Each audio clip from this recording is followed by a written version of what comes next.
চলো চলো চলো মুমিন, চলো নবীর সন্ধানে।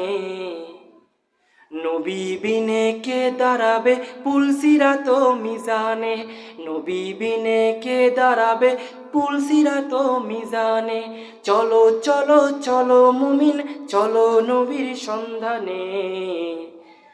নবী বিনে কে দাঁড়াবে পুলসিরাত মিজানে, নবী বিনে কে দাঁড়াবে পুলসিরাত মিজানে। ও আমার যুবক, তোমার চুলের দিকে তাকালে মনে হয় তুমি ইহুদিদের দালাল। একজন মুসলমান তো এমন হতে পারে না। ও যুবক, তুমি কাকে ফলো করো, কাকে অনুসরণ করো?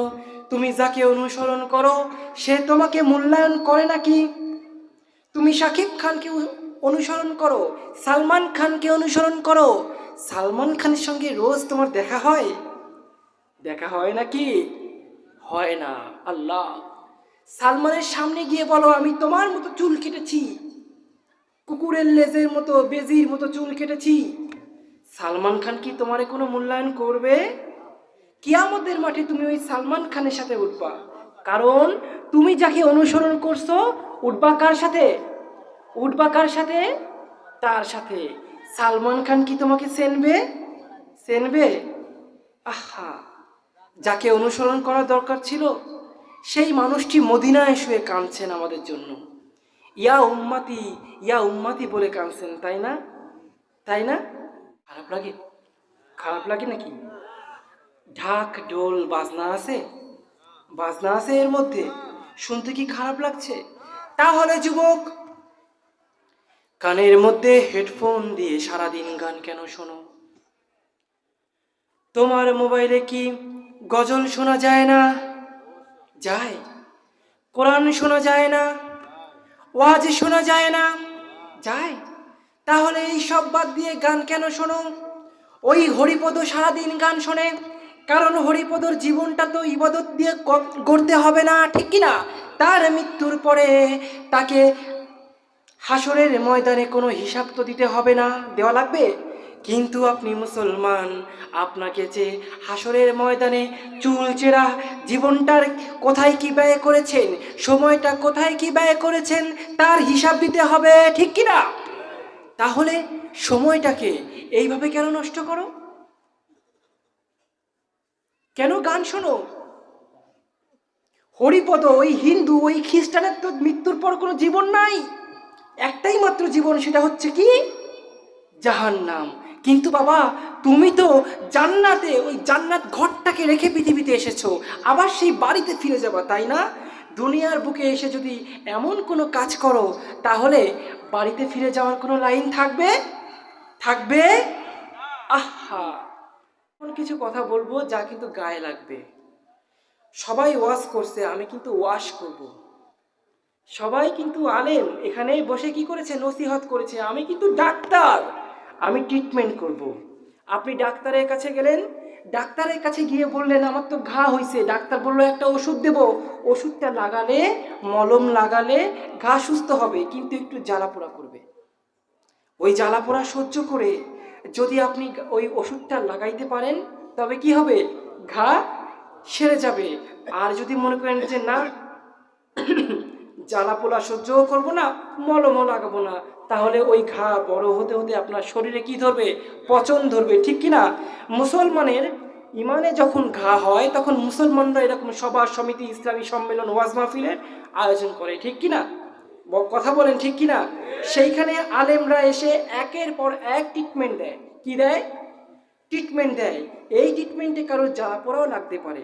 আপনার ইমানে ঘা থাকলে কি হবে? জ্বালাপোড়া লাগবে। ওই জ্বালাপোড়া সহ্য করে যদি জমিনে এই ময়দানে টিকে থাকেন, এইখান থেকে ফিরে যাবেন ইমানের ঘাকে সুস্থ করে দিয়ে, ঠিক কিনা? আর যদি বাসায় চলে যান তবে কি সেই ঘা সুস্থ হবে? বলেন, সুস্থ হবে না বাবা। তাই আসুন, জ্বালাপোড়া সহ্য করে এখানে টিকে থাকবেন তো? সুন্নাত দিয়ে যদি আপনি কাজ করেন, সুন্নাত অনুযায়ী যদি কাজ করেন, ওইটা হবে ইবাদত। ওইটা কি হবে? আর যদি সুন্নতের বাইরে চলেন ওইটা হয়ে যাবে নাফরমানি। সুন্নতের অনুযায়ী জীবনযাপন করলে ওই সুন্নতের কারণে কিয়ামতের মাঠে আপনার জান্নাতের ওয়াজিব হয়ে যাবে, ঠিক কিনা? আর যদি সুন্নতের বাইরে চলে যান, নাফরমানি করেন, ওই কারণেই আপনাকে কিয়ামতের মাঠে দাউ দাউ করে জ্বলতে হবে, ঠিক কিনা? ঠিক কিনা? এখন আপনি হয়তো বলতে পারেন, হুজুর আমার তো ঈমান আছে। কি আছে? আমার তো ঈমান আছে, আমার নামাজ কালামের দরকার নাই। আছে না?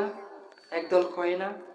আবার কেউ কেউ বলে নবীকে দিয়ে কি কাজ, কোরআন মানলেই হবে, সুন্নত মানার কোনো প্রয়োজন নাই। অনেকে বলে না, বলেন, বলে কি না? কত রকমের ফেরকারে আমাদের এই দুনিয়াতে। আহা, আচ্ছা, নবীকে না মানলে আল্লাহর সামনে কোনো মূল্য আছে আপনার? একটা উদাহরণ দিই। খারাপ লাগছে? খারাপ লাগছে? মনে করুন আপনি বিয়ে করেছেন, আপনি হলেন বেকার, আপনি কি গরিবের সন্তান, কিন্তু বিয়ে করেছেন এক নেতার মেয়ের। কারে বিয়ে করেছেন? নেতার মেয়ের। বিয়ে করার পরে শালা আপনাকে গিফট করেছে আইফোন, শাশুড়ি আপনাকে 50 লক্ষ টাকা দিয়েছে, বলেছে যা যা লাগবে সব দেব, শ্বশুর বলেছে ব্যবসা বাণিজ্য যা করবা টাকা আমি দেব, তোমার কোনো চিন্তা নাই, তোমার যা লাগবে সব কিছু আমি দেব। কে দেবে? শ্বশুর বাড়ির পরিবার। দামি গাড়ি দিছে, ফ্ল্যাট দিছে, দুনিয়ায় সুখে শান্তিতে থাকার জন্য সব কিছু দিছে। কার ওসিলায়? বউয়ের ওসিলায়। কার ওসিলায়? বউ কি বিয়ে না করলে আপনাকে দিত? এখন 2 দিন পর বউয়ের সঙ্গে বাঁধিছে গন্ডগোল। এখন ওই আপনার একটা মগা বন্ধু আছে। কি আছে? মগা বন্ধু আছে। আপনি সেই মগা বন্ধুকে যায় বলতেছেন, দোস্ত এই বউয়ের সঙ্গে তো আর থাকা যাচ্ছে না, রোজ রোজ গন্ডগোল বাঁধে, আমি এই বউকে তালাক মারতে চাই, কিন্তু শ্বশুরবাড়ির পক্ষ থেকে আমাকে এত সম্পত্তি দেয়, তালাক মারলে তো এইগুলো পাবো না। কি? এইগুলো পাবো না। ওই মগা বন্ধু তখন আপনাকে বলতেছে, তুই একটা কাজ কর, শ্বশুর শাশুড়ি শালি দুলাভাই সব কিছু তার জায়গায় থাক, তুই খালি বউটারে তালাক মার। তুই খালি কি কর? বউটারে তালাক মার। ওই মগা ওর কথা শুনে বউকে এসে বলে, তোমার সাথে সংসার করা আমার পক্ষে সম্ভব না, তোমাকে 1 তালাক 2 তালাক 3 তালাক 22 তালাক দিয়ে বাড়ি পাঠায় দিল। বাড়ি পাঠায় দিছে। 7 দিনের মাথায় মিষ্টি একটা নিয়ে, রসগোল্লা নিয়ে আপনি হাজির হয়েছেন। হাজির হওয়ার পরে সবাই আপনার সামনে হাজির, শালা হাজির, শাশুড়ি হাজির। এখন সবাইকে আপনি বলতেছেন, আপনার মায়ের তালাক দিছি তো কি হয়েছে, আপনি কিন্তু আমার আব্বাই আছেন, আপনি আমাকে যে বিজনেস দিয়েছেন সব কিছু আমারই আছে। আপনি আপনার শাশুড়িকে বলতেছেন, আপনার মাইয়াকে নিয়ে, মাইয়ে থাক এখানে, মাইয়াকে আমার প্রয়োজন নাই, কিন্তু ব্যাংক ব্যালেন্স যা দিচ্ছেন সব কিছু আমারই আছে। শালাকে বললেন, এই আইফোন, আরও একটা আইফোন দিও, আমি কিন্তু তোমার দুলাভাই আছি। এটা কি হবে? হ্যাঁ? ওরা কি আপনাকে জামাই আদর করবে নাকি জুতা পিটা করবে? বলেন, বলেন তো। পৃথিবীতে যার ওসিলায় আপনি বেঁচে আছেন, কিয়ামতের মাঠে যার ওসিলায় আপনি আল্লাহর সামনে মুখ দেখাবেন, তিনি কে? তিনি কে? রাসূলের সাথে থাকবেন, রাসূলের সুন্নাতকে মানবেন, আল্লাহ তাআলা আপনাকে দুনিয়ায় যেমন সব কিছু দিয়েছেন আখিরাতেও সব দিবেন, তাই না? আর যদি রাসূলকে বাদ দিয়ে কোন রাসূলের দরকার নাই, আমি তো কোরআন মানিছি, আল্লাহ যে কি বলবেন? রাসূলের দরকার নাই, আমি কি মানছি? কোরআন তো মেনেছি। তাহলে ঝাঁটা পিঠা কারে কয়, তা কিন্তু কিয়ামতের মাঠে আল্লাহ তাআলা কি করবেন? দেখায় দেবে। মদিনা নাম কত মধু,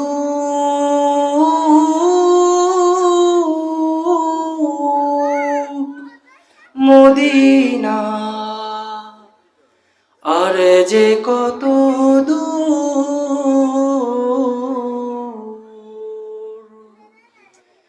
মদিনা নাম কত মধু,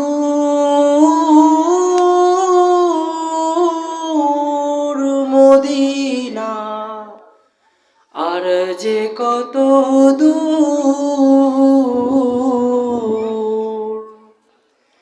আমি অসহায় তাই এত দূরে রই, আমি অসহায় তাই এত দূরে রই, শুধু সালাম জানাই, যাইতে পারলাম না মদিনা, দেখিতে পারলাম না মদিনা, যাইতে পারলাম না। আল্লাহ তাআলা আমাদের সবাইকে মদিনায় যাওয়ার তৌফিক দান করুন। জোরে বলেন আমিন। আরো জোরে বলেন আমিন। উপস্থিতি, এ পর্যায়ে আপনাদের সম্মুখে কোরআন হাদিস থেকে গুরুত্বপূর্ণ বয়ান নিয়ে আসছেন শুধু কলিকাতা ভারত থেকে আগত হযরত মাওলানা নব মুসলিম, যিনি ইন্নাদ-দীনা ইনদাল্লাহিল ইসলাম, যেই ধর্মটা আল্লাহ তাআলার কাছে মনোনীত পছন্দনীয়, সে পূর্বে ছিল কি একটা মিথ্যা ধর্মের, সেখান থেকে সত্য ধর্ম গ্রহণ করেছেন, যাকে বলা হয় কি নব মুসলিম। তিনি আমাদের মাঝে এসে উপস্থিত হয়েছেন। আমরা তার মহামূল্যবান নসিহত শুনব। এখন আপনাদের সম্মুখে গুরুত্বপূর্ণ বয়ান নিয়ে আসছেন হযরত মাওলানা নব মুসলিম আব্দুল্লাহ আল মুজাহিদ, কলিকাতা, ভারত। আমি হযরতকে তার জবান দ্বারা মহামূল্যবান নসিহত পেশ করার জন্য সবিনয় অনুরোধ জানাচ্ছি। আসসালামু আলাইকুম ওয়া রাহমাতুল্লাহ। জোর হলো না। আসসালামু আলাইকুম ওয়া রাহমাতুল্লাহ। কেমন আছেন সবাই? ভালো আছেন তো? আলহামদুলিল্লাহ। এত রাত পর্যন্ত এখানে জেগে আছেন, কয় টাকার বান্ডিল পাবেন? 1 টাকাও না? আচ্ছা আচ্ছা আচ্ছা, তাইলে রাত্রে নিশ্চয়ই বিরিয়ানি আছে, বিরিয়ানির প্যাকেট দেওয়া হবে। দেওয়া হবে নাকি? তাও না। কার মোহাব্বতে এখানে এসেছেন? আল্লাহ তাআলা। আল্লাহ তাআলার মোহাব্বতে আপনি এসেছেন এবং শয়তানের সমস্ত ধোঁকাকে আপনি পরাস্ত করে দিয়েছেন। শয়তান চেয়েছিল আপনাকে এখানে আসতে দেবে না। সাউন্ডটা কিন্তু পছন্দ হচ্ছে না, একটু ইয়ে করেন, রিভার্ব দিন আর একটু। তা সত্ত্বেও যে আপনি এখানে এসে বসতে পেরেছেন, এই জন্য আবারও অন্তর থেকে শুকরিয়া আদায় করেন, বলি আলহামদুলিল্লাহ। যখন আপনি বাসা থেকে এদিকে ফিরে আসছিলেন, তখন শুধু আপনি আসেন নাই, আপনার সাথে আরো কিছু মানুষ এদিকে আসছিল। কয়টা বাজে দেখেন তো? কিন্তু তারা এই ময়দানে এসে উপস্থিত হতে পারেনি। হয় চায়ের দোকানে, না হয় মেলায়, না হয় বন্ধু বান্ধবের আড্ডায় তারা মেতে উঠেছে, তাই না? কিন্তু আপনি হচ্ছেন সেই ব্যক্তি যাকে আল্লাহ তাআলা খুব ভালোবাসে, তাই এই জান্নাতের বাগিচায় এসে বসতে পেরেছেন। আল্লাহ তাআলার ক্লোজ ভালোবাসার পাত্র না হলে ইসলামের কাজ করা সম্ভব হয়? আল্লাহ তাআলা যাকে ভালোবাসবেন তাকে দিয়ে ইসলামের কাজ করাবে, ঠিক কিনা? এই জন্য আরো একবার শুকরিয়া আদায় করি, বলেন আলহামদুলিল্লাহ। কিন্তু শয়তান এত জলদি হার মানবে না। শয়তান চাবে কি, ওই যে ফাঁকা জায়গাটা আছে ওখানে বসে আপনাকে পিন দেবে। ওই পিন শুনে যদি আপনি এখান থেকে উঠে চলে যান, শয়তান কিন্তু বেজায় খুশি। নারাজ কে? আমরা কি কেউ আল্লাহকে নারাজ করতে চাই?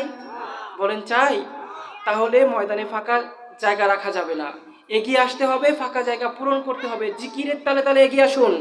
জিকির করুন লা ইলাহা ইল্লাল্লাহ, জোরে লা ইলাহা ইল্লাল্লাহ, লা ইলাহা ইল্লাল্লাহ, লা ইলাহা ইল্লাল্লাহ, লা ইলাহা ইল্লাল্লাহ, মুহাম্মাদুর রাসূলুল্লাহ, লা ইলাহা ইল্লাল্লাহ, মুহাম্মাদুর রাসূলুল্লাহ, লা ইলাহা, জোরে হবে,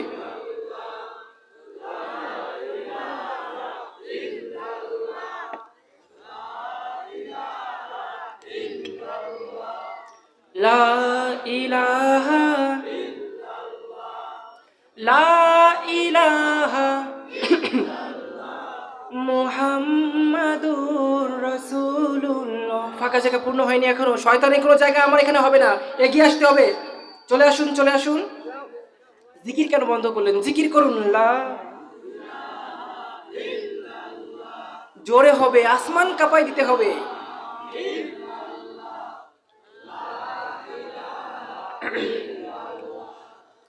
লা লা ইলাহা ইল্লাল্লাহ মুহাম্মাদুর রাসূলুল্লাহ সাল্লাল্লাহু। 1 ঘন্টা কথা বলবো, সাথে থাকবেন তো? চলে যাবেন না তো? আলহামদুলিল্লাহ আলহামদুলিল্লাহি নাহমাদুহু ওয়া নাস্তাঈনুহু ওয়া নাস্তাগফিরুহু ওয়া নু'মিনু বিহি ওয়া নাতাওয়াক্কালু আলাইহি ওয়া নাউযু বিল্লাহি মিন শুরুরি আনফুসিনা ওয়া মিন সাইয়্যাতি আ'মালিনা। من يهده الله فلا مضل له ومن يضلله فلا هادي له ونشهد أن لا إله إلا الله وحده لا شريك له ونشهد أن سيدنا ومولانا محمد sallallahu ta'ala wa ala alihi wa ashabihi wa baraka wa sallam arsalahu bil haqqi bashiran wa naziran wa da'iyan ila Allah bi iznihi wa sirajan إن الله وملائكته يصلون على النبي يا أيها الذين آمنوا صلوا عليه وسلموا تسليما اللهم صل على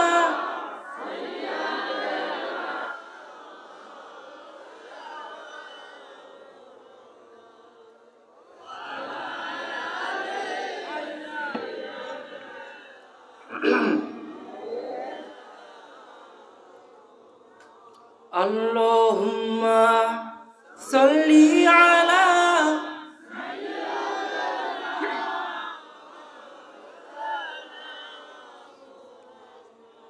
وعلى آل سيدنا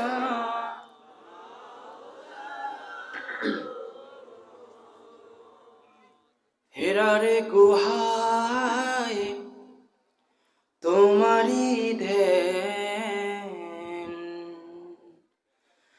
আসমান থেকে নামে আল কোরআন হেরারে গুহায় তোমারি ধ্যান আসমান থেকে নামে আল কোরআন ভাঙলো সবার ভুল তোমারি পরে আসলো সবাই ছায়া তলে হে রাসূল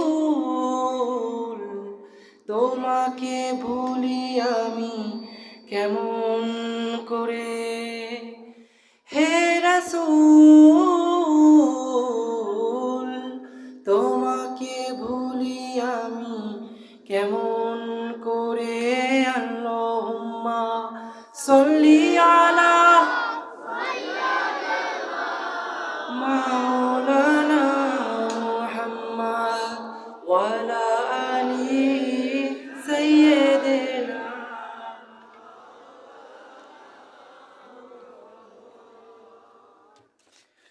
আলহামদুলিল্লাহ। মৃতদের মাগফিরাত কামনায় ওয়াজ ও দোয়ার মাহফিলের আজকের সম্মানিত সভাপতি, আমার আগে এবং পরে যারা পবিত্র কোরআন থেকে মূল্যবান মূল্যবান তাকরির পেশ করেছেন, আমাদের পর্দার আড়ালে মা ও বোনেরা এবং আমার সামনে উপস্থিত দিন দরদি প্রিয় ভাইয়েরা, সবাইকে অন্তরের অন্তরস্থল থেকে জানাচ্ছি আন্তরিক মোবারকবাদ এবং আবারও আসসালামু আলাইকুম ওয়া রাহমাতুল্লাহ। সবটুকু ভালোবাসা, শ্রদ্ধা, ভক্তি, সম্মান সেই মহাপুরুষের জন্য যাকে দুনিয়ায় না পাঠালে কোনো কিছুই সৃষ্টি হতো না, যাকে সৃষ্টি না করলে কোনো কিছুরই সৃষ্টি হতো না, সেই হযরত মুহাম্মদ মুস্তাফা সাল্লাল্লাহু আলাইহি ওয়াসাল্লামের প্রতি প্রেরণ করছি অন্তরের অন্তরস্থল থেকে হাজার হাজার লাখো কোটি দরুদ এবং সালাম। পড়ুন সাল্লাল্লাহু আলাইহি ওয়াসাল্লাম। আল্লাহ তাআলা আমাদের সবাইকে তার রওজা মুবারকে যাওয়ার তৌফিক দান করুন। সবাই বলি আমিন। আমাদের সবাইকে মদিনায় যাওয়ার তৌফিক দান করুন। জোরে বলে আমিন। মদিনা নাম কত মধু,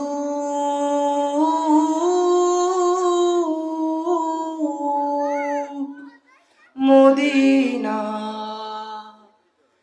আর যে কত দূর,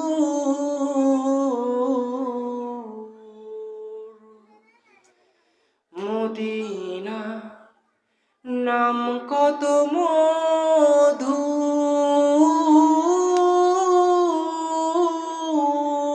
মদিনা আর যে কত দূর।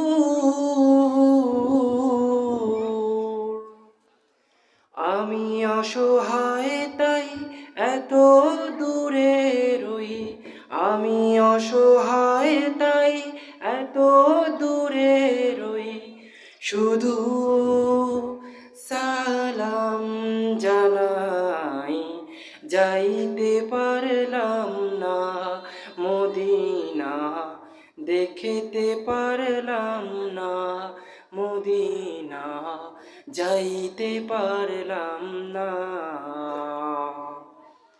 আল্লাহ তাআলা আমাদের সবাইকে মদিনায় যাওয়ার তৌফিক দান করুন। জোরে বলেন আমিন। আরো জোরে বলেন আমিন। খারাপ লাগছে প্রিয় ভাইরা, এই পৃথিবীতে আপনি আমি আমরা যে যেখান থেকে এই পৃথিবীতে এসেছি, সবারই একটা না একটা উদ্দেশ্য আছে, ঠিক কিনা? উদ্দেশ্য ছাড়া শুধুমাত্র, ভাই আগেরটাই ভালো ছিল, সাউন্ড নেই, এমন করা যাবে না। আমি সাউন্ড সেটিং করেছিলাম না, পুনরায় ওই সেটিংয়ে ফিরে আনুন। কে কি বললো ডোন্ট কেয়ার।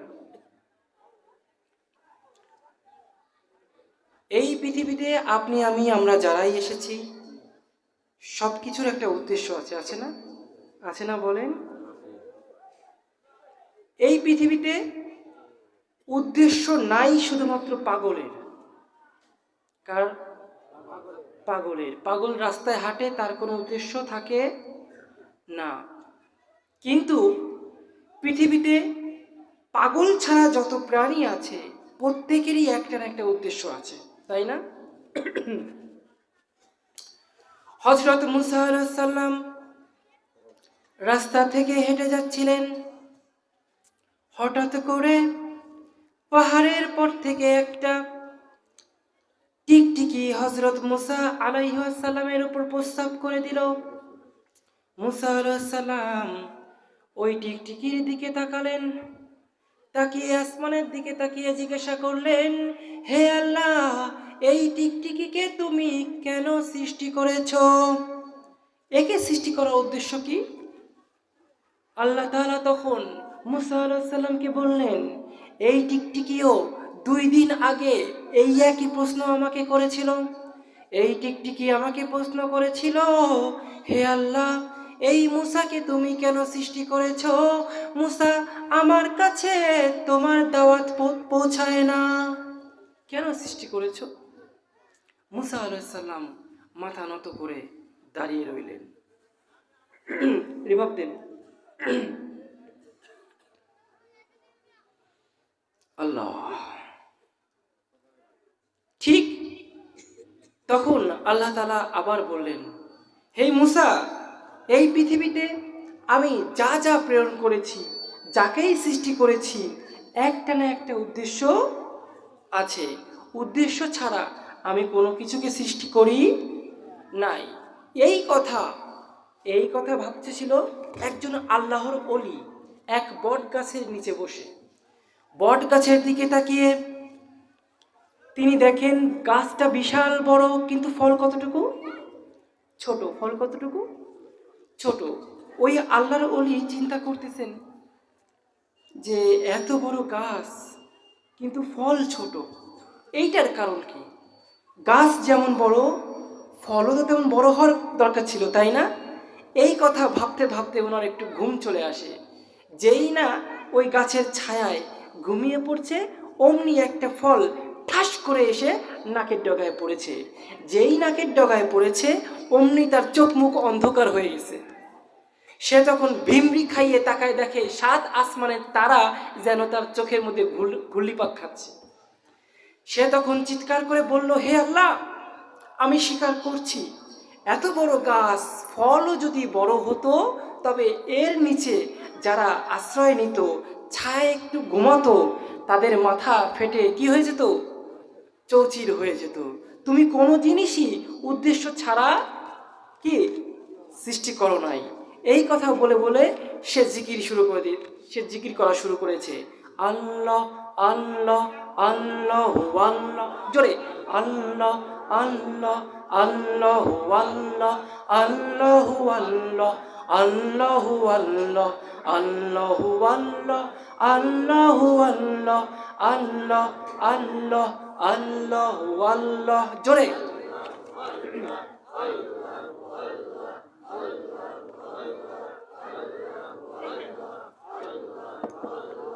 আল্লাহ আল্লাহ। আচ্ছা বলেন তো, এত কিছু সৃষ্টি করেছেন, উদ্দেশ্য আছে, তো মানুষ সৃষ্টি করার উদ্দেশ্য নাই? আছে নাকি? আছে। মানুষ সৃষ্টি করা সম্পর্কে আমার মহান আল্লাহ তাআলা বলছেন, ওয়ামা খলাকতুল জিন্না ওয়াল ইনস ইল্লা লিয়াবুদুন। মানুষ, জিন আর মানুষকে সৃষ্টি করেছি, উদ্দেশ্য শুধু একটা, কি বলেন? বলেন কি? ইবাদত করবে। ইল্লা লিয়াবুদুন, শুধুমাত্র ইবাদত করবে। ও আমার বাবারা, মানুষ খাবে দাবে ঘুমাবে, এই জন্য তাকে সৃষ্টি করা হয় নাই। মানুষ চাকরি করবে, ব্যবসা করবে, বাণিজ্য করবে, এই জন্য তাকে সৃষ্টি করা হয় নাই। মানুষ লেখাপড়া করবে, জজ হবে, ব্যারিস্টার হবে, এই জন্য তাকে সৃষ্টি করা হয় নাই। মানুষ উকিল হবে, নেতা হবে, এই জন্য তাকে সৃষ্টি করা হয় নাই। মানুষকে সৃষ্টি করা হয়েছে ইল্লা লিয়াবুদুন, শুধুমাত্র ইবাদত করার জন্য। কি জন্য? এখন বলেন তো, খাওয়া দাওয়া লাগবে না? পড়াশোনা করা লাগবে না? চাকরি বাকরি করা লাগবে না? ব্যবসা বাণিজ্য করতে হবে না? নেতার প্রয়োজন নাই? আছে কিনা বলেন? জজের দরকার নাই? ডাক্তার উকিলের প্রয়োজন নাই? সব কিছুরই প্রয়োজন আছে। আপনাকে সব কিছুই করতে হবে, তবে সব কিছুই ইসলামের রুলস অ্যান্ড রেগুলেশন অনুযায়ী করতে হবে, ঠিক কিনা? ইসলামের রুলস মানবেন না, সেটা হয়ে যাবে নাফরমানি। ইসলামের রুলস মানবেন, সেটা কি হয়ে যাবে বলেন? সেটা হয়ে যাবে ইবাদত। এখন বলেন তো, প্রতিটা কাজে সুন্নাত আছে না নাই? সুন্নাত আছে না? সুন্নাত দিয়ে যদি আপনি কাজ করেন, সুন্নাত অনুযায়ী যদি কাজ করেন, ওইটা হবে ইবাদত। ওইটা কি হবে? আর যদি সুন্নতের বাইরে চলেন, ওইটা হয়ে যাবে নাফরমানি। সুন্নতের অনুযায়ী জীবনযাপন করলে ওই সুন্নতের কারণে কিয়ামতের মাঠে আপনার জান্নাতের ওয়াজিব হয়ে যাবে, ঠিক কিনা? আর যদি সুন্নতের বাইরে চলে যান, নাফরমানি করেন, ওই কারণেই আপনাকে কিয়ামতের মাঠে দাউ দাউ করে জ্বলতে হবে, ঠিক কিনা? ঠিক কিনা? এখন আপনি হয়তো বলতে পারেন, হুজুর আমার তো ঈমান আছে। কি আছে? আমার তো ঈমান আছে, আমার নামাজ কালামের দরকার নাই। আছে না? একদল কয় না। আবার কেউ কেউ বলে, নবীকে দিয়ে কি কাজ, কোরআন মানলেই হবে, সুন্নত মানার কোনো প্রয়োজন নাই। অনেকে বলে না, বলেন, বলে কি না? কত রকমের ফেরকারে আমাদের এই দুনিয়াতে। আহা, আচ্ছা, নবীকে না মানলে আল্লাহর সামনে কোনো মূল্য আছে আপনার? একটা উদাহরণ দিই। খারাপ লাগছে? খারাপ লাগছে? মনে করুন আপনি বিয়ে করেছেন, আপনি হলেন বেকার, আপনি কি গরিবের সন্তান, কিন্তু বিয়ে করেছেন এক নেতার মেয়ের। কারে বিয়ে করেছেন? নেতার মেয়ের বিয়ে করার পরে শালা আপনাকে গিফট করেছে আইফোন, শাশুড়ি আপনাকে 50 লক্ষ টাকা দিয়েছে, বলেছে যা যা লাগবে সব দেব। শ্বশুর বলেছে ব্যবসা বাণিজ্য যা করবা টাকা আমি দেব, তোমার কোনো চিন্তা নাই, তোমার যা লাগবে সব কিছু আমি দেব। কে দেবে? শ্বশুর বাড়ির পরিবার। দামি গাড়ি দিছে, ফ্ল্যাট দিছে, দুনিয়ায় সুখে শান্তিতে থাকার জন্য সব কিছু দিছে। কার ওসিলায়? বউয়ের ওসিলায়। কার ওসিলায়? বউ কি বিয়ে না করলে আপনাকে দিত? এখন 2 দিন পর বউয়ের সঙ্গে বাঁধিছে গন্ডগোল। এখন ওই আপনার একটা মগা বন্ধু আছে। কি আছে?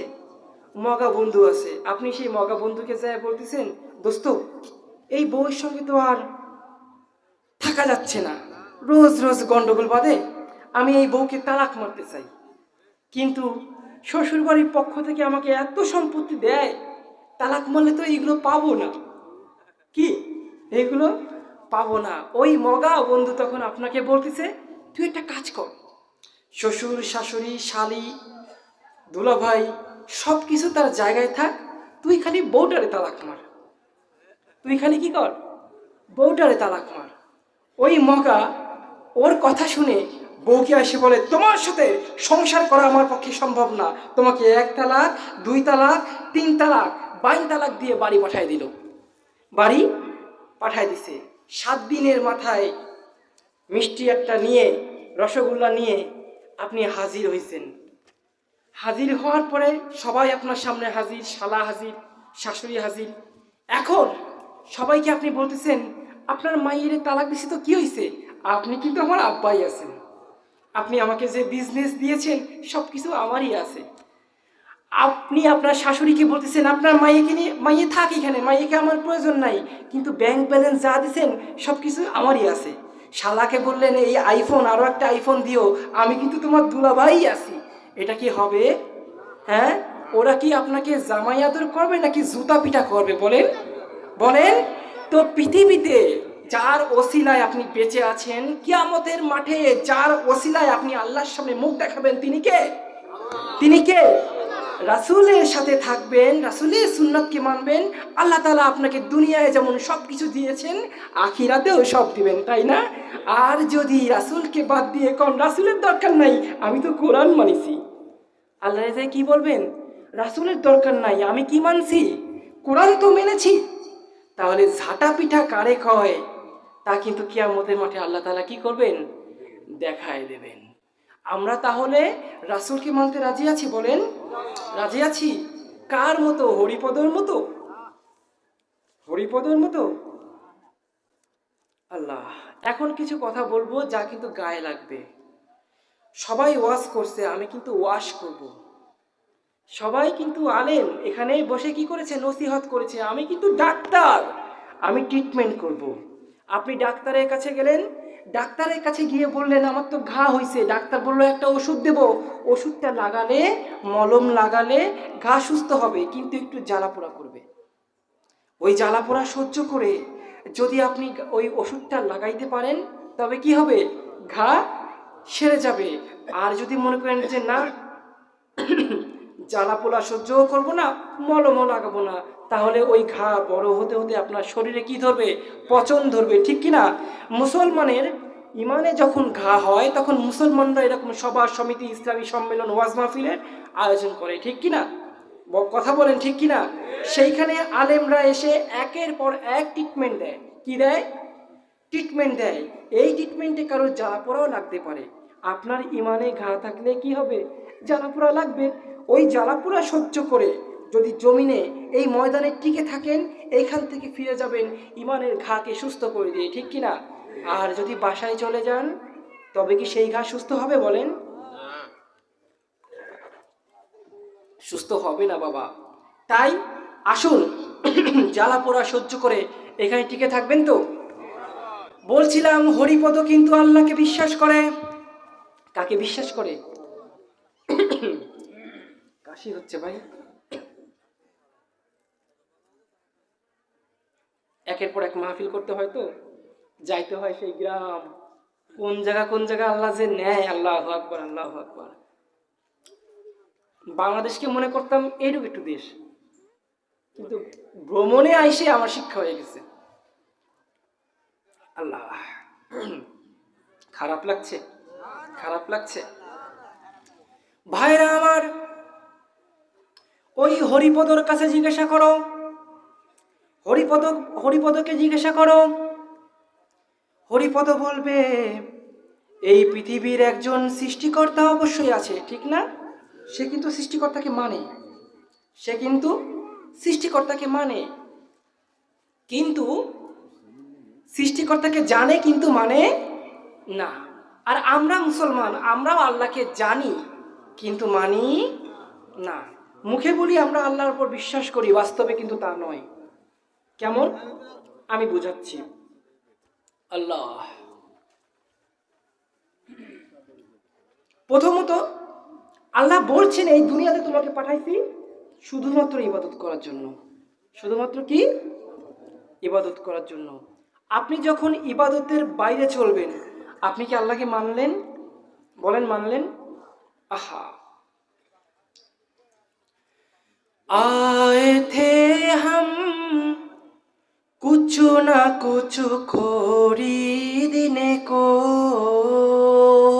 जैसे हो रोशन मेरे कल्बो रूहो।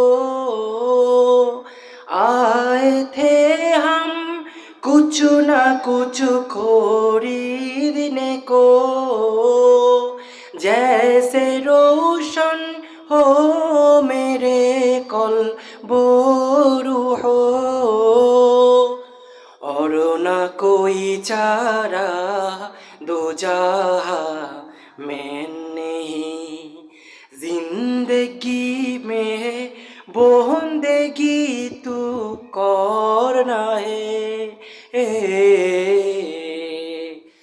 जिंदगी में बंदगी तू करना है, जिंदगी बे बंदगी शर्मिंदा है, जिंदगी बे बंदगी शर्मिंदा है। খারাপ লাগে? খারাপ লাগে নাকি? ঢাক ঢোল বাজনা আছে, বাজনা আছে এর মধ্যে, শুনতে কি খারাপ লাগছে? তাহলে যুবক কানের মধ্যে হেডফোন দিয়ে সারাদিন গান কেন শোনো? তোমার মোবাইলে কি গজল শোনা যায় না? যায়। কোরআন শোনা যায় না? ওয়াজ শোনা যায় না? যায়।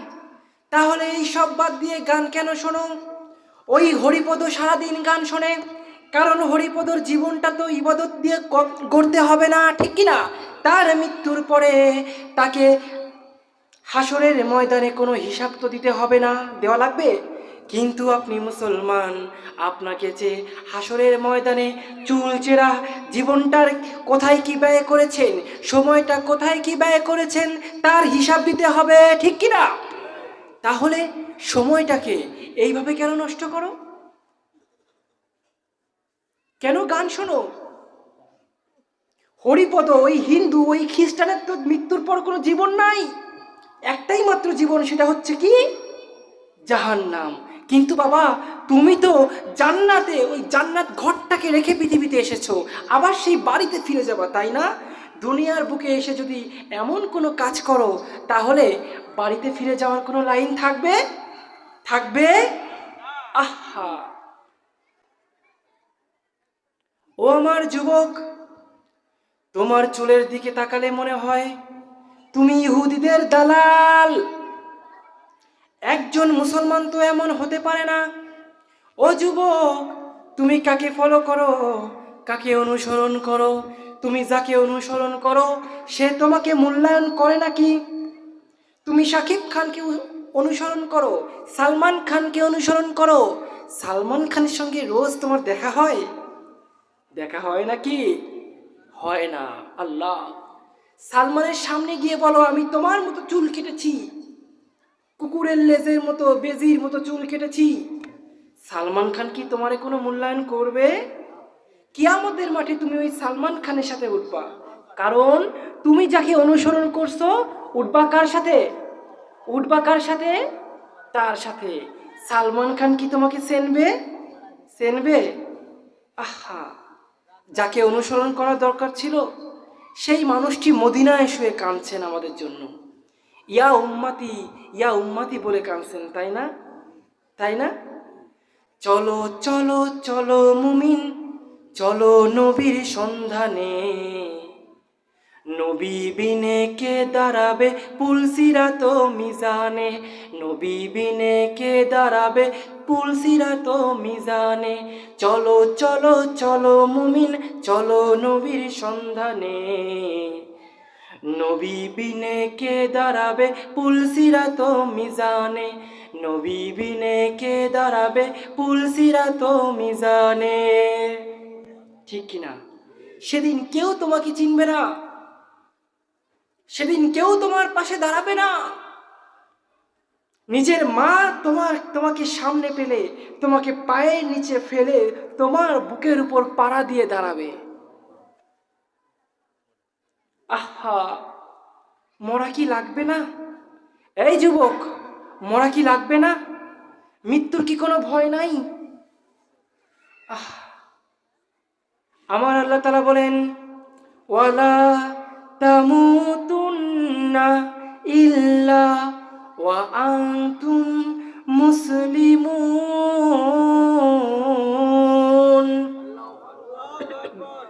এই ঈমানদার, তোমরা যারা বিশ্বাস করো আমি আছি, তোমরা যারা বিশ্বাস করো আমি আল্লাহ আছি, তারা মুসলমান না হয়ে কবরে আসবা না, তারা মুসলমান না হয়ে কবরে আসবা না। এই কথাটা কাকে বলছে? ঈমানদারকে বলছে। কাকে বলছে? তার মানে ঈমানদার আর মুসলমান এক না। ঈমানদার আর মুসলমান এক? বলেন। ও আমার বাবারা, ওই হরিপদ বিশ্বাস করে পৃথিবীর সৃষ্টিকর্তা বলে একজন আছে, আপনিও বিশ্বাস করেন পৃথিবীর সৃষ্টিকর্তা বলে একজন আছে। ওই হরিপদ সৃষ্টিকর্তার নাম দিয়েছে ভগবান। কি নাম দিয়েছে? আর আপনি ডাকেন। কিন্তু আমার আল্লাহ তাআলা বলেন, ওই বিশ্বাস তোর মধ্যে আছে, তোমার মধ্যেও আছে। পার্থক্য কোথায় জানো? পার্থক্য হচ্ছে আল্লাযীনা ইউমিনুনা বিল গায়ব। পার্থক্য হচ্ছে ও অদৃশ্যকে বিশ্বাস করে না, চোখে দেখা জিনিসকে বিশ্বাস করে। দুর্গা 10 হাতের মূর্তি, ওই 10 হাতকেও বিশ্বাস করে। কিন্তু তুমি মুসলমান, তোমাকে গয়বের উপর ঈমান আনতে হবে, অদৃশ্যের উপর ঈমান আনতে হবে, ঠিক কিনা? আচ্ছা বলেন তো, আমার আল্লাহ তাআলাকে প্রতিদিন কয়বার করে দেখেন? দেখেন না? নবীজিকে কি দেখেছেন? দেখেছেন? এই জামানায় কি দেখেছেন? আমার আল্লাহ গায়েব, আর বর্তমান জামানায় নবীজিও আমাদের জন্য গায়েব। তার সামনে গেলে তখন কি হবে? তিনি প্রকাশিত হবেন, তাই না? এখন তো গায়েব। গায়েব মানে কি? অদৃশ্য। গায়েব মানে কি? অদৃশ্য। জান্নাতে গেছেন নাকি একবারও? যান নাই? জাহান নামে মনে হয় ঘুরে ঘুরে আইছেন কয়েকদিন আগে, তাও যান নাই? আহা, হাসরের মাঠে মনে হয় রোজ একবার ঘুরলি মাইরে আসেন, তাও যান নাই। তার মানে বাবারা, আল্লাহ, জান্নাত, জাহান্নাম, হাসর, মিজান সব কিছুই কি? গায়েব। সব কিছুই কি? অদৃশ্য। না দেখে বিশ্বাস করতে হবে। না দেখে কি করতে হবে? আহ, কিন্তু দুনিয়ার বুকে এসে আমরা দেখাকে বিশ্বাস করি, অদেখাকে বিশ্বাস করি না। दुनिया में हो दुनिया का तलबगार न हो, बाजार से गुजरना हो खरीदार न हो। दुनिया में हो दुनिया का तलबगार न हो, बाजार से गुजरना हो खरीदार न हो।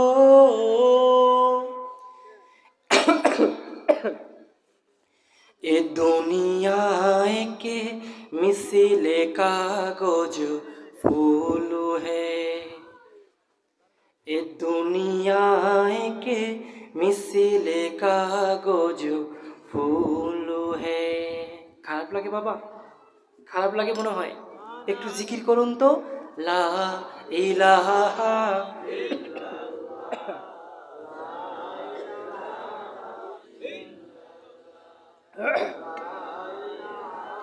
ইল্লাল্লাহ, লা ইলাহা, লা ইলাহা ইল্লাল্লাহ মুহাম্মাদুর রাসূলুল্লাহ सल्लल्लाहु। जिंदगी में बंदगी तू करना है, जिंदगी में बंदगी तू करना है, जिंदगी बे बंदगी शर्मिंदा है, जिंदगी बे बंदगी शर्मिंदा है। খারাপ লাগে যুবক? যুবক খারাপ লাগে? ওই হরিপদ বিশ্বাস করে তাকে লক্ষ্মী খাওয়ায়। কে খাওয়ায়? ওই লক্ষ্মী হচ্ছে তাহার রিজিক দাতা। ওই লক্ষ্মী কি? তাই তো লক্ষ্মীর সামনে গিয়ে হাত জোড় করে দুনিয়াবি সকল চাওয়া পাওয়া চায়। অথচ বলেন তো, লক্ষ্মী যদি রিজিক দাতা হবে তাহলে মুসলমানের তো না খেয়ে মরার দরকার ছিল। মুসলমান তো লক্ষ্মী পুজো করে না, করেন নাকি আপনারা? করেন? না খেয়ে মরার দরকার ছিল না? আচ্ছা বলেন তো, আজ পর্যন্ত কয়জন মুসলমান না খেয়ে মরছে? একজনও মরে নাই। আবার হিন্দু ধর্মের লক্ষ্মীকে অনুসরণ করে যারা, তাদের মধ্যে মুসি মেথর আছে না? গরিব দুঃখী ফকির মিসকিন আছে না? চুল কাটে নাপিত আছে না? আছেন নাই? তার মানে এটা প্রমাণিত হয়ে গেল লক্ষ্মী রিজিক দাতা না। রিজিক দাতা কে? আল্লাহ। রিজিক দাতা কে? কিন্তু আমরা মুখে মনে করি, অন্তরে জানি যে আল্লাহ তাআলা রিজিক দাতা, কিন্তু বাস্তবে তা মানি না।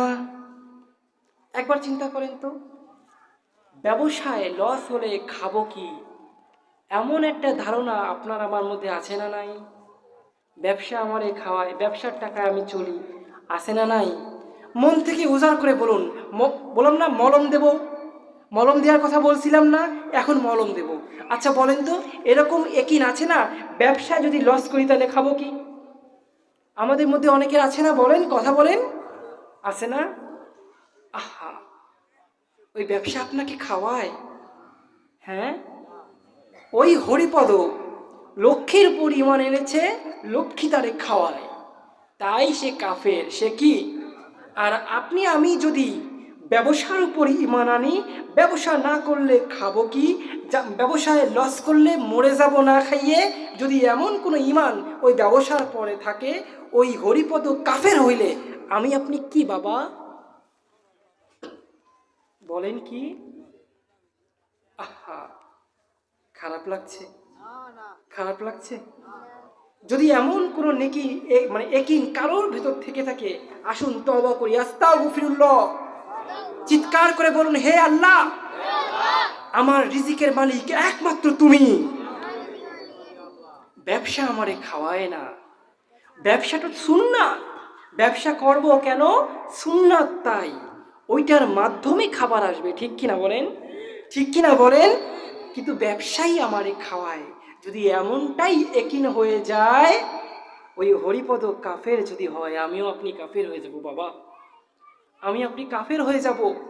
এই ইমানের কোনো মূল্য আল্লাহর কাছে থাকবে না। তাই তো আল্লাহ তাআলা বলছেন, ওয়ালা তামুতুন্না ইল্লা ওয়া আনতুম মুসলিমুন। ওরে ইমানদার, খালি ইমান আনলে হবে না,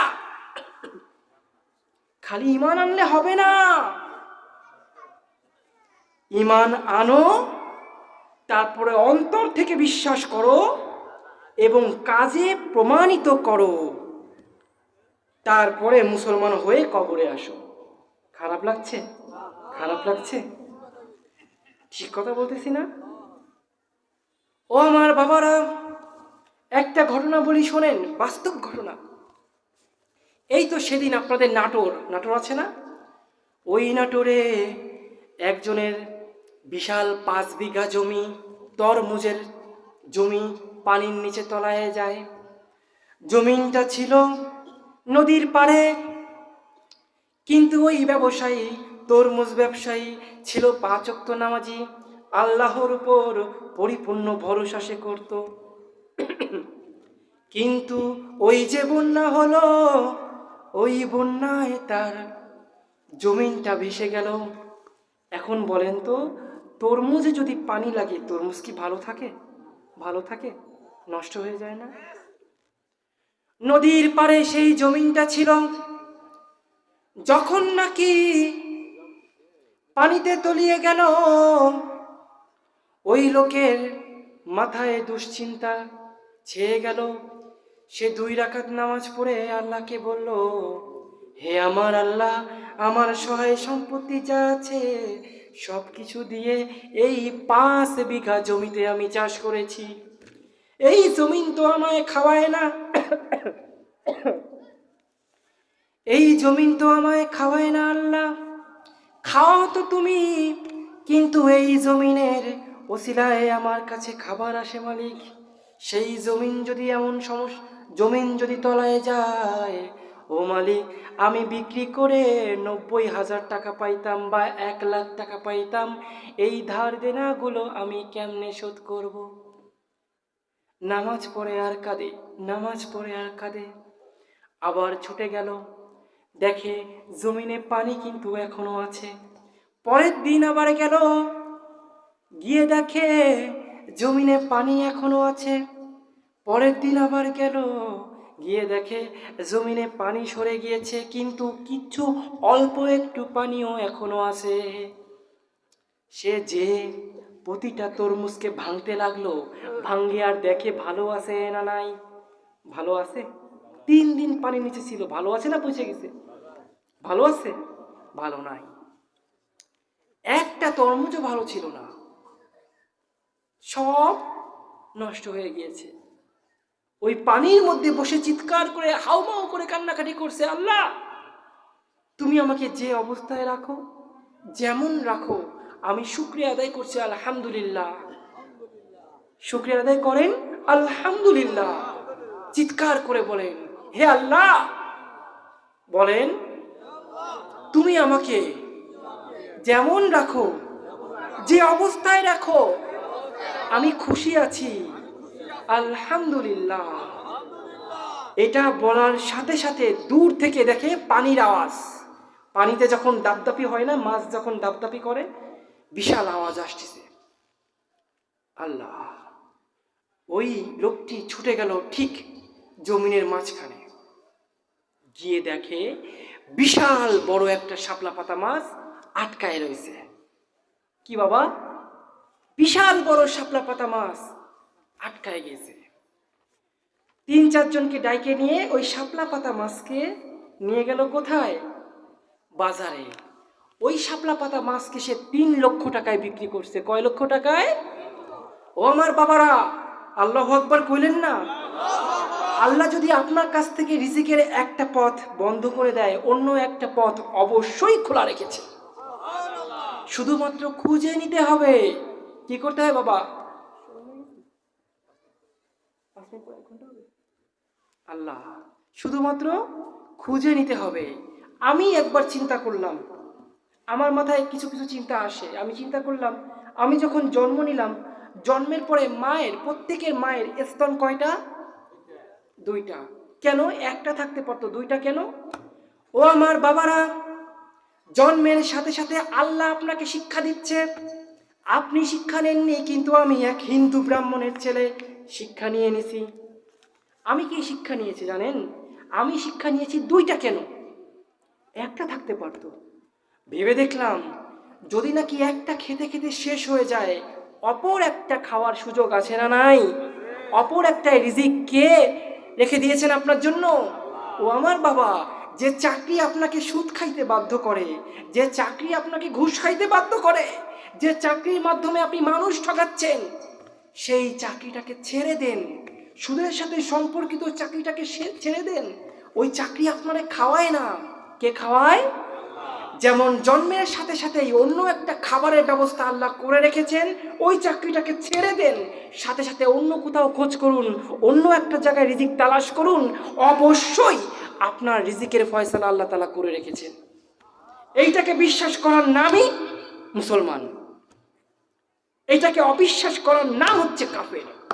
ওই হরিপদ লক্ষ্মীকে বিশ্বাস করে, লক্ষ্মী তারে খাওয়ায়। আমি মুসলমান, আপনি যদি বিশ্বাস করি চাকরি আমারে খাওয়ায়, ব্যবসা আমারে খাওয়ায়, নেতা আমারে খাওয়ায়, আমার জমিন আমারে খাওয়ায়, হরিপদ যদি কাফের হয়, আপনিও বিনা দলিলে কাফের। ঠিক কিনা? এখানে আলেম আছে, আমি কি মিথ্যা বলছি? ঠিক আছে না কথাটা? আমাদের ঈমান আনতে হবে কার উপর? আল্লাহর অস্তিত্বের উপর। আল্লাহর অস্তিত্বের উপর। খাওয়ায় কে? খাওয়ায় কে? চাকরি হারালে দুশ্চিন্তা আর হব না তো? চাকরি হারালে দুশ্চিন্তা হব না তো? ব্যবসা বাণিজ্যের ক্ষতি হলে আর দুশ্চিন্তা হব না তো? 2 রাকাত নামাজ পড়বো। কি করব? সালাতুস হাজত 2 রাকাত কি পড়বো? নামাজ পড়বো। তারপরে কান্নাকাটি করে আল্লাহ তাআলাকে বলবো, হে আল্লাহ, তুমি যেভাবে রাখছো, যে অবস্থায় রাখছো, শুকরিয়া আদায় করছি, আলহামদুলিল্লাহ। তোমার উপর আমার কোনো কথা নাই।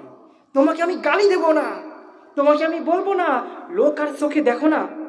অনেকে কয় না, আমার ব্যবসায় লস হলো, আমি তো 5 ওয়াক্ত নামাজ পড়ি, আমার ব্যবসায় লস হলো, কয় না অনেকে। আল্লাহ লোক আর চোখে দেখলো না, কয় না। এইরকম কটু বাক্য আমরা আল্লাহকে কখনো করবো না। মনে রাখবেন মুসলমান, আপনার আমার ঈমান, কথা শেষ হয়ে যাচ্ছে, আমি এখনই শেষ করেছি। আপনার আমার ঈমান আজ চাকরির উপর বিধায়, চাকরির উপরেই আল্লাহ তাআলা রিজিক লিখে দিয়েছে। এই জন্য চাকরি যে কয়দিন থাকে আমাদের মুখে খাবার আসে, চাকরি না থাকলে খাবার আসে না। ঠিক কিনা? কিন্তু বলেন তো, চাকরি ছাড়াও কি আল্লাহ খাওয়ানোর ক্ষমতা রাখে? আল্লাহ মনে হয় ফকির হয়ে গেছে? হ্যাঁ, নাউজুবিল্লাহ কইলেন না? নাকি আল্লাহর ধন খাজারে দিয়া আল্লাহ হইছে দেউলিয়া? হ্যাঁ, তাই নাকি? আল্লাহ তাআলা মুসা আলাইহিস সালামের কওমকে 40 বছর খাওয়াইছিলেন। মান্না সালোয়া, জান্নাত থেকে খাবার আসতো, তা মানুষ দেখতেও পেত, মানুষ স্বচক্ষে দেখতো। এখন যদি প্রশ্ন করি, লাস্ট শেষ প্রশ্ন, আল্লাহর কাছে কার মূল্য বেশি? মুসা আলাইহিস সালামের কওমের নাকি আপনার আমার নবীর কওমের মূল্য বেশি না? ওই কওমকে যদি আল্লাহ খাওয়াতে পারে, আপনার আমার ইয়াকিন যদি আল্লাহর উপর বদ্ধপরিকর হয়, আল্লাহ খাওয়াতে পারেন না? পারেন না? পারেন না? তাই আজকের পর এমন কুফরি সিদ্ধান্ত, এমন কুফরি চিন্তা ভাবনা আর কখনো করব না। আল্লাহর অস্তিত্বে আঘাত দেব না। রাজি আছি আমরা সবাই? সুখে দুঃখে যে অবস্থায় থাকি, খুশি থাকবো কার উপর? কোনো রাগ নাই, কোনো ক্ষোভ নাই আমার আল্লাহর উপর। আল্লাহ যেমন রাখছে, হ্যাঁ, আমি সেই আব্দুল্লাহ। আমার জীবন কাহিনী বললে শুনতে পারতেন আমি কি অবস্থায় আল্লাহর উপর ইয়াকিন রেখেছিলাম। আমি সেই পার্সন যে সুখে দুঃখে একিন রেখেছিলাম কার উপর। তাই তো আজকে আপনাদের সামনে উঠছি। এখানে আসা কি যেমন তেমন বিষয়? সব জায়গাতেই আল্লাহর রহমতে প্রধান হই যেমন তেমন বিষয়? কে উঠাইছে? একিন যদি আল্লাহর উপর থাকে, আল্লাহ আপনাকে সম্মানিত করবেন। আমরা রাজি আছি আল্লাহর উপর একিন করতে। আল্লাহ তাআলা কবুল করুন। যতটুকু বলেছি নিজ থেকে কোনো কথা বলি নেই, বানায় বানায় কোনো কথা বলি নেই, কিছু কড়া ভাষা হয়ে গিয়েছে ক্ষমা করে দিবেন। মলম দিয়েছি খায়ে, যদি এখান থেকে উঠে চলে না গিয়ে থাকেন, ইনশাল্লাহ আপনার এই ওষুধে কাজ হবে। হবে না? হবে না? ইমান কি বদ্ধপরিকর হয়েছে না? চাকরি খাওয়ায় না, ব্যবসা খাওয়ায় না, নেতা খাওয়ায় না, বদ্ধপরিকর হয়েছে না আমাদের? হ্যাঁ, আলহামদুলিল্লাহ। আল্লাহ কবুল করেন, বলেন আমিন। জোরে বলেন না আমিন। ওয়া আখিরু দাওয়ানা আনিল হামদুলিল্লাহি রাব্বিল আলামিন।